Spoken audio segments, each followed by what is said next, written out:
You're watching the Daily Market Comment for Wednesday, April 13th by Raf Boyajian. I'm Christina Marujos, and thank you for joining us here at XM.com. A glimmer of hope that the relentless rise in American consumer prices may be slowing lifted the market mood on Tuesday, sending Treasury yields lower and Wall Street higher. But the optimism didn't last long, as the reality about the ongoing conflict in Ukraine soon came back to haunt investors. The U.S. Consumer Price Index rose by a fresh four-decade high of 8.5% in March.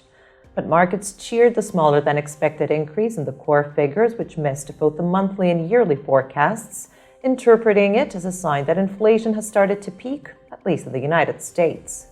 Treasury yields slipped across the curve after the data, with a 10-year yield snapping a 7-day winning streak. The U.S. dollar also fell back, providing a temporary respite to beaten down currencies like the yen and euro. But bond yields are headed back up today, and the greenback has just scaled a 20-year high against the yen. Although some of the fighting in Ukraine has eased, there's been little progress in the negotiations for a ceasefire. The Russian President Vladimir Putin yesterday accused Ukraine of constantly changing its position in the talks, describing it as a dead-end situation.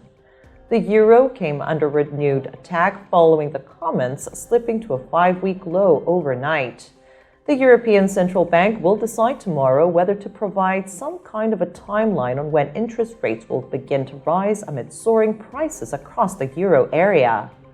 The New Zealand dollar is the worst performer against the US dollar today, tumbling to a 4-week low. The Kiwi could only enjoy a knee-jerk spike after the RBNZ hiked the cash rate by a bigger-than-expected 50 basis points. The Canadian dollar will be the next to come into focus later today, as the Bank of Canada is widely expected to hike its overnight rate by 50 basis points. In equity markets, there was some positive sentiment on Wednesday, even though Wall Street failed to hold on to its gains yesterday and closed lower. U.S. futures are edging higher today, shrugging off firmer Treasury yields.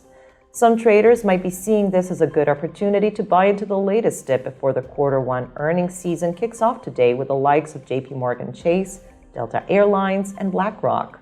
Thank you for watching the Daily Market Comment here at XM.com.